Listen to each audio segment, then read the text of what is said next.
I always tell the story when we once met with a different assembly member. The first thing they said is, "What does Ed Braunstein think?" I'll do whatever he says. So I said, "That's a good idea." This is the Co-op and Condo Insider, the podcast dedicated to New York's cooperative and condominium communities. This is your trusted source for the latest insights, strategies, and stories shaping the world of shared housing. You will hear from the people who are leaders in this community, information and insights you will not hear anywhere else. If you want to stay ahead of the curve, you're in the right place. The views and opinions expressed on this program do not necessarily reflect those of the host or any affiliated individuals or organizations. Hello, and welcome to the Co-op and Condo Insider, where we explore the real-world issues facing the co-op and condominium communities across New York City and New York State. With insight, expertise, and a healthy dose of straight talk, I'm your host, Jeffrey Maisel, co-op and condo attorney and legal advisor to the President's Co-op and Condo Council. I'm thrilled to be joined by my co-host, Richard Solomon, a seasoned voice in public radio for over 20 years.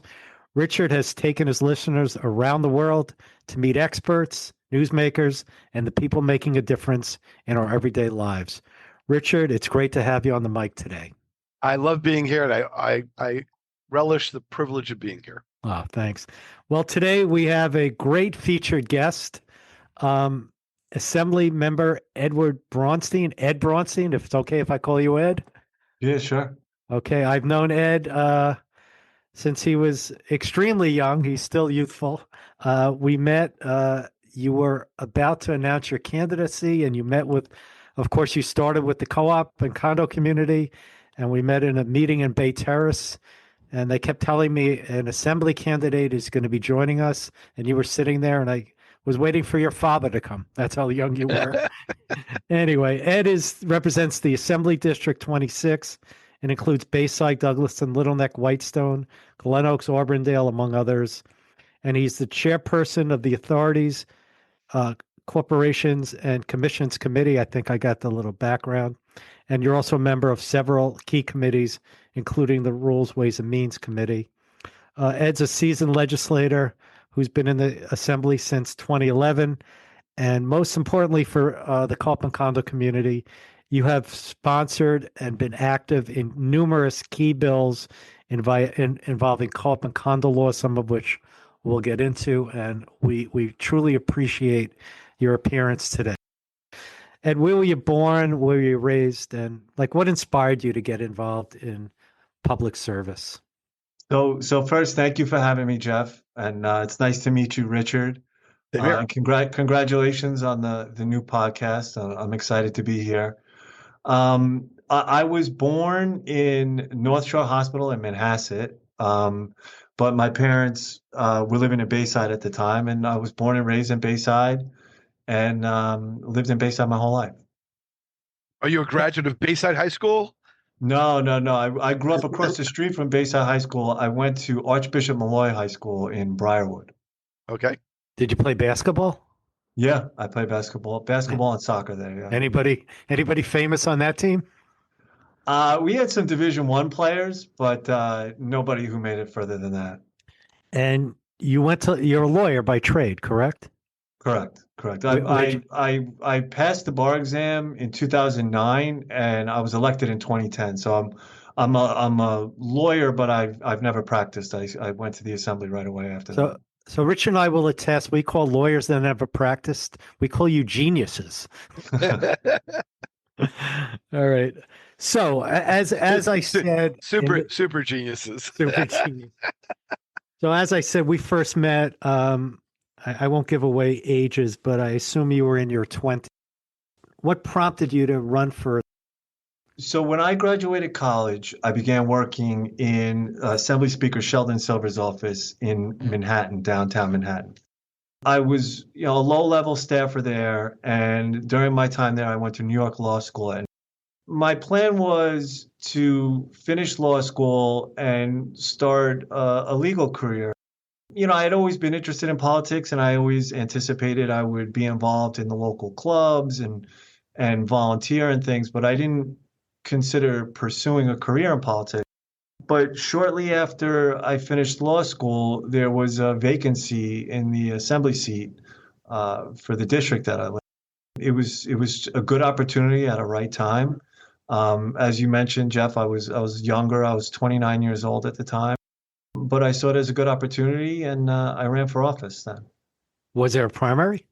Yeah, there was a four-way primary, and I won that. I forget the numbers. I think I got 37%. The next closest person was 28%. And then there was a general. So I had to win a primary and a general. What was the hardest lesson you learned during that campaign? You know, I had been involved in political campaigns, volunteering. So a lot of times pushing candidates, being out on the street or knocking doors. And one of the things that worked to my benefit was that I was willing to go out and meet all the constituents or the voters where they were. So in a four-way primary, primaries could be low turnout. And I spent from the time we circulated petitions, I guess that was in June, and back then we had September primaries. I spent probably 3 hours a day knocking doors 7 days a week for probably 3 months. Never a day. Yeah, I eventually had the opportunity to meet most of the voters, and I think that worked to my benefit. I think in a small primary where you can meet everybody, I think the people who do that kind of work, it pays off. Now that you have hindsight, 2020 hindsight, do you realize the bravery of that young man to go into such a venture at such a young age with no pedigree, no background, no supporters per se? I mean, I will tell you, it was a little overwhelming at times. I had a lot to learn. But it was one of those things where I felt like I was the right person to represent the district. I felt that if I had the opportunity to meet people one-on-one and talk to them, I could win them over. And, it was one of those things, despite, being nervous, I felt right about it. So I just kind of threw myself right in and kind of learned as I went. Anybody you particularly looked up to or inspired you? I have family members who have worked in politics before. Remember I was working in the Assembly Speaker's office, so I could always go back there and ask for advice. So I did have people that I can lean on for advice, definitely. And what was the place where you'd meet the most voters? Was it the Baytown Shopping Center or Utopia Bagels? Believe it or not, it's the pool clubs. Right? I mean, in Northeast Queens, it's almost, I don't know if they do it anymore, but back then it was an expectation because remember, it was September primaries, right? So you'd think people wouldn't want, a candidate walking around the pool deck while people are in their bathing suits shaking hands. But it's kind of a tradition around here. So I went and I walked the pool deck, and they're not in a rush, so they have time to ask questions, and that was definitely an interesting way to meet people, was walking around. It's happened numerous times where I'll get calls. Can I call the management at La Harbor, another place that has a pool, because the candidate likes to go? And as you said, people, they're not going anywhere, and it's somebody to talk to. And I'm sure to see a 29-year-old candidate, it must have been very exciting for everybody. It's something involved. That without the September primaries, I think it doesn't happen as much anymore. Now the primaries are at the end of June. So, there's not that much time that people are at the pool. But back then it was almost expected that the candidates would make the rounds at the pools. Before we get into the legislative, I want you to talk a little bit about co-op and condos, your experience with them, how you got involved with the President's Council and the co-op condo community. Also, just with respect to your colleagues in Albany, what your experience advocating for a bill or explaining a bill or even just teaching your colleagues about co-ops and condos. So, I first got involved in co-op condo issues. I mean, I knew it was a form of housing in the district I represented when I was running for office.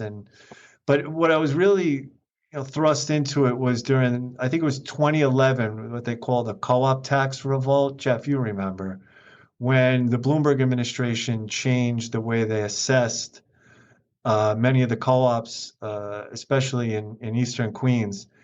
And the proposed changes by the Bloomberg administration significantly increased the assessments on the co-ops in the district I represent. And I remember going to town hall meetings. I remember one at La Havre. I remember one at Clearview Gardens, where they were at public schools where the auditorium was just completely packed with angry constituents. And I remember that experience. It really made clear to me that, this is something that's has a significant financial impact on the constituents I represent. And, I need to help them with this issue. And, I need to advocate for them on all the issues. So that was really what got me involved with what the President's Council formed around then, correct?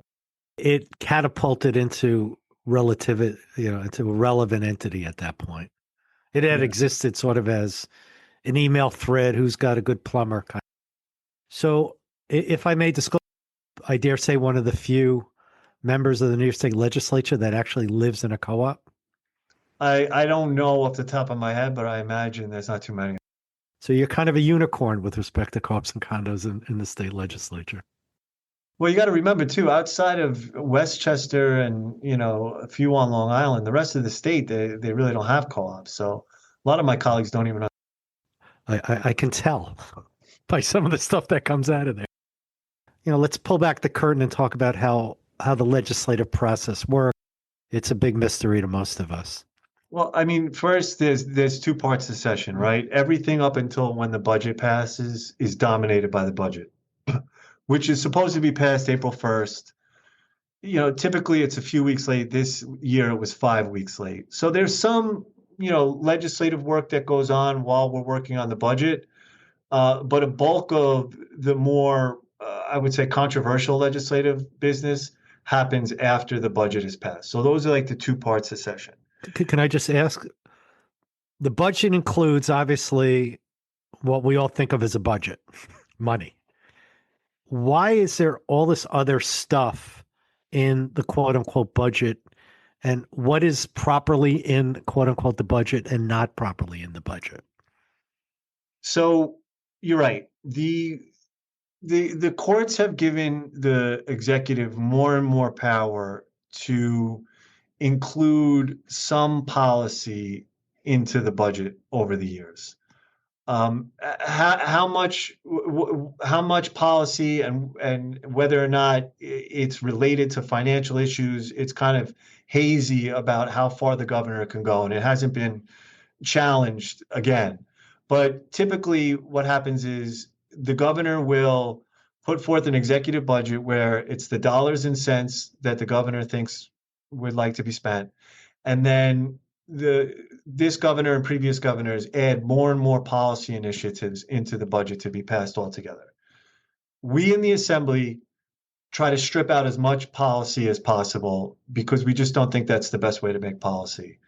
But inevitably, the governor will hold out for a handful of really important items, and eventually that's what's included in the final budget. Is there anything in this year's budget you'd like to highlight for the listener? The big issues that held up the budget for a lot this year was something that I supported that the governor was pushing, was making changes to our discovery laws. In 2019, we made several criminal justice reforms, and one of them was we changed the amount of evidence that has to be turned over to the defense in a criminal trial. And the district attorneys were arguing that a lot of that, they were being forced to turn over duplicative and meaningless information. And if that evidence wasn't getting turned over, judges were dismissing a case, right? The governor wanted to change it to make sure it was more relevant, to give the district attorneys more time. And there was resistance in some parts of the legislature. That one issue might have taken up just 3 weeks, getting the legislature and the governor to come together on a proposed change to the discovery law. So that's one area that really doesn't involve dollars and cents. I thought it was an important change, so I supported the governor on that effort, but it did hold us up. One thing I'm always curious about. So when a bill passes both the Assembly and the Senate, obviously it goes to the governor's desk for signature. And it is my understanding that over 500 or 600 bills a year go to her desk for signature. Does that sound correct? I think it might be higher. I think more like 800. And it takes her, I guess, from the end of session, which is the middle of June, till like January to go through everything and either sign it, veto it, or let it be vetoed by inaction, essentially. So I think as a courtesy, the legislature waits for the governor to what they call a bill down. I think when they say down, like the governor's in the Capitol is on the second floor, we're on the third floor. So we don't just pass the bill and then put it on the governor's desk right away. We hold it. The governor will call the bills down in batches, and then it'll either get vetoed, passed as is, and then a lot of times the governor will agree to pass a bill with what's called a chapter amendment. Right. It's supposed to be technical changes. Sometimes it's a little bit more substantive than that.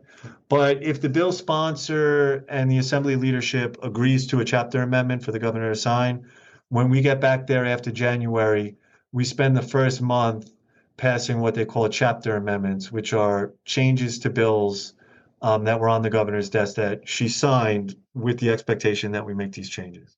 Yeah, just for our listeners, last year, a major piece of legislation involving a co-op's right to exercise their renewal under a ground lease was sponsored by Ed and in the Assembly, and it passed both houses, and it got signed into law in October, which effectively means over 10,000 units of co-op housing are now Fannie Mae compliant. And I have been a witness to the numerous mortgages and people able to buy. So, Ed, on behalf of those people and myself, thank you.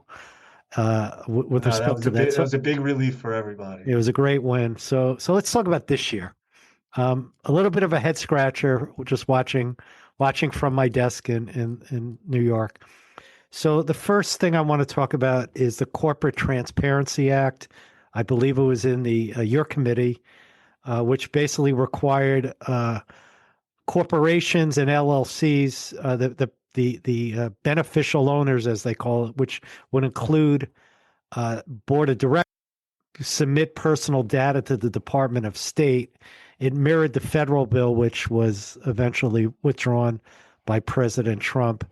Considered a big invasion of privacy by a lot of co-op board members, I should say.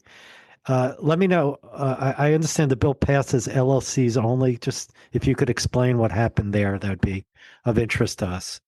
Sure. So when the bill was moving its way through the committee process, I sat down with the staff. I mean, as bills come through the committee, I sit down with the staff. We go through each bill and we discuss it. And this bill, the way I understood it was there was already federal law, and that, like you said, the Trump administration was repealing the federal law. So we were just taking what was in the federal law and instead of referencing the federal law, spelling it out in state law. So the Corporate Transparency Act will continue at the state level. I did not know that there was this aspect of it where co-op boards, which is not the intent of the legislation, were forced to make all these disclosures, which is expensive and burdensome. And then you brought that to my attention. And at that point, I recognized that there was this unnecessary provision in there. And I spoke with the Assembly staff and I spoke with the bill sponsor, and I explained how this provision was unnecessary, and we amended the bill to just include LLCs, and then we pushed it on to be voted on in the full House. And it passed. Yeah, passed both houses. Yes. Okay. Well, on behalf of the co-op owners, board members who don't have to give their driver's license and social security numbers to the Department of State, I thank you. Too, Jeff. I mean, the intent of the bill is that there's concern that some people, whether they're doing money laundering or some kind of illegal business, are shielding their identities through LLCs. That's clearly not the case with volunteer co-op board members. So, when I went and approached the bill sponsor and talked about the carve out, she understood as well, and we were able to make that change.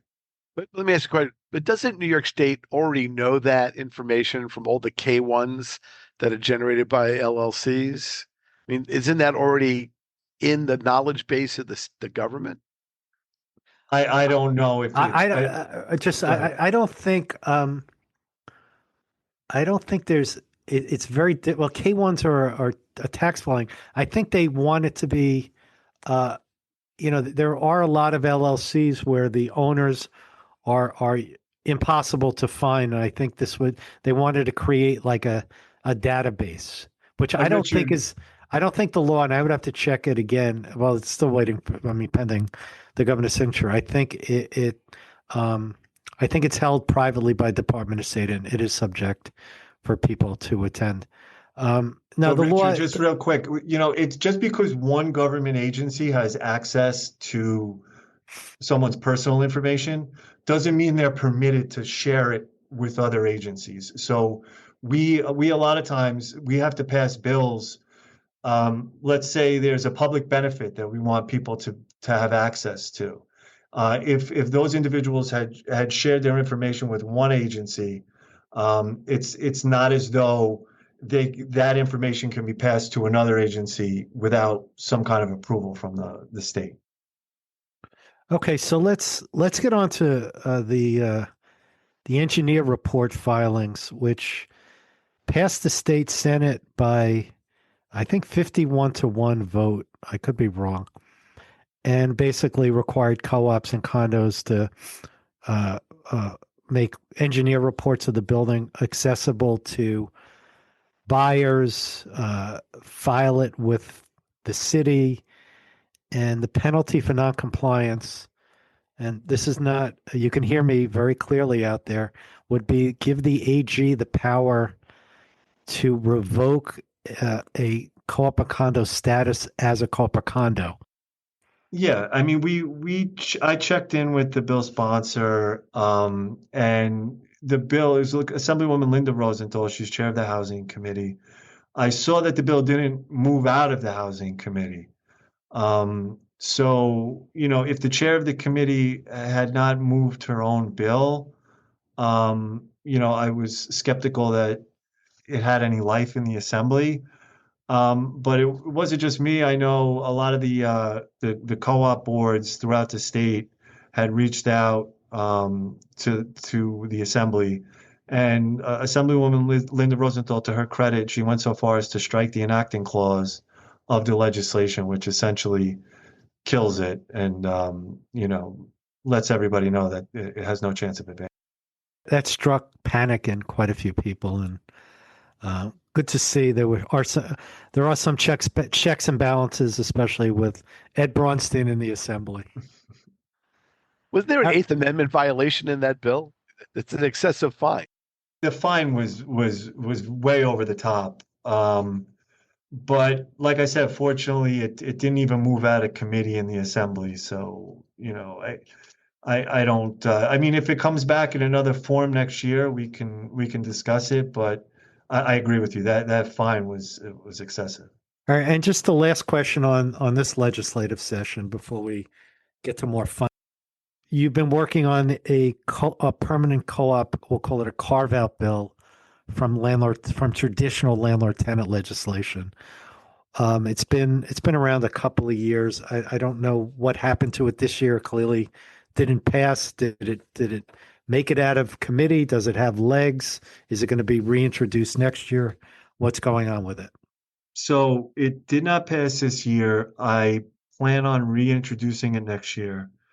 The genesis behind the bill is, as you know, Jeff, we're constantly having to watch every piece of legislation that moves through the state legislature that uses the term tenant and landlord, because we're not sure if courts are going to interpret that to include co-ops and condos, which a lot of times is not the intent of that legislation. It doesn't make sense for co-ops and condos.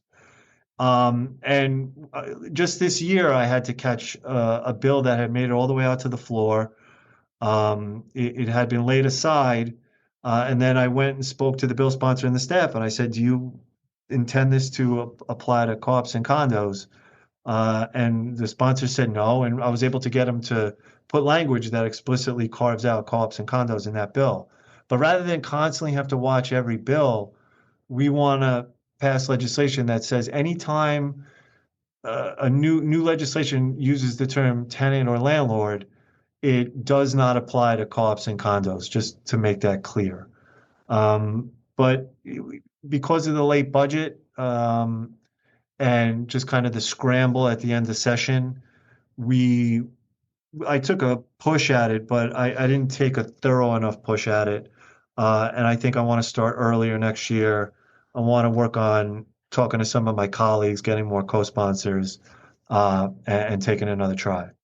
I mean, I will say, I'm certainly in the legal community, amongst co-op attorneys and boards, and it's gotten a lot of legs, and it's a very popular bill that people feel its time has come.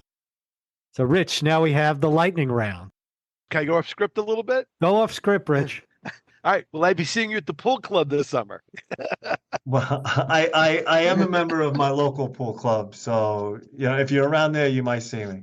All right, because I belong to the one on 26th Avenue. So Which one? The one on the Cross Island Parkway and 26th Avenue, across from the Bay Terrace Shopping Center. The one right on the Cross Island there? Yeah. Bay Country. Yeah, that one. I go to the other one in the shopping center. Okay. So when you come over to visit, I'll look for you in the other one. All right, I gotta try to come over there. All right. Favorite deli sandwich? Favorite deli sandwich? See, it's not in the script. Yeah. I mean, I like when you go to like a barbecue and they have those like foot-long Italian sandwich. I like that. Ooh, that's cool. Of all your children, who is most likely to follow your footsteps into the political theater? I'm not going to push them. I'm going to let them, follow their own path. But if I had to pick one, it would probably be my 9-year-old Charlie, and just because he's really interested in current events and history, so I think probably him. What is the best thing and the roughest thing about representing Queens County people? I think the best thing is the diversity, right? Queens is probably the most diverse county in the world. And being a representative for a diverse district, you get to meet so many different people with so many different backgrounds. So that's probably the best part about it. The difficult part about it, I don't think there's anything that I would say is difficult about representing Queens. Well, maybe just in terms of the fact that there's just so many people, and it's hard to get everybody's voice heard because you're only one person in this. I don't know how many millions of us. Right? There's, what is it, 2.4 million people in Queens County. There's 18 assembly members. Yeah. You're right, but for me, it's like I represent Queens, but my primary focus is the 130,000 people that I represent. Well, knowing a lot of people in your district, there's a lot of strong opinions. That's for sure. There's no doubt about that. What are you most proud of as far as your legislative achievements? It's funny you should ask because, I give this answer when they ask me at like a school and the kids don't appreciate it. But I think with a co-op and condo focused podcast, I don't know if you remember, Jeff, in 2013, when we worked with the Bloomberg administration to change the way they do the co-op condo tax abatement. Yeah, sure. I came up with an idea where I thought we could make changes to the co-op condo tax abatement to increase the abatement for units with lower assessed values. And a version of that idea was embraced by the Bloomberg administration, where we no longer gave the co-op and condo tax abatement to people who owned their unit as an investment property or a second home. And we took that savings and we increased the abatement for co-ops below a certain assessed value, which include a lot of the constituents I represent. So that was something that, I pushed for, and I was excited to see enacted. And a lot of people appreciate that. Yeah. So, speaking of exciting, what's in the pipeline for next year? One thing that I'd love to see pass, and it's a real heavy lift, is comprehensive property tax reform for the city of New York. Anybody who understands New York City's property tax system knows it's inequitable, right? Co-op owners in the outer boroughs, particularly in Eastern Queens, pay much higher effective property tax rates than wealthier co-op owners in Manhattan and parts of downtown Brooklyn. Same thing when you look at single-family homeowners, right? I mean, outer borough single-family homeowners pay higher effective property tax rates than people who have expensive brownstones in Park Slope, Brooklyn. It's unfair, and it's skewed to benefit wealthy homeowners. So eventually we're going to have to, bite the bullet and change the property tax system. It's just complicated because there's, to do it in a revenue neutral way is going to be some winners and some losers. And, it's somebody, particularly at the city level, is going to really have to make that push, and eventually we'd have to pass it through Albany. Ed, we are coming up on our time here. I just want to thank you very much, and just say, having worked with you for all these years, it's kind of weird to say this to an assembly member, but I've seen you grow in your role from that young kid in the corner of the meeting to a true leader in the state, and probably the foremost leader and advocate in the assembly with respect to co-op and condo issues. I always tell the story when we once met with a different assembly member. The first thing they said is, "What does Ed Braunstein think?" "I'll do whatever he says." So I said, "That's a good idea." So Ed, it's always great working with you, and it was great to have you on our show today and just see a little bit different side of you, and hopefully you can talk your son out of politics before it's too late. If I don't believe me, my wife will. Okay, there you go. And Rich, great to see you. So everybody, Always.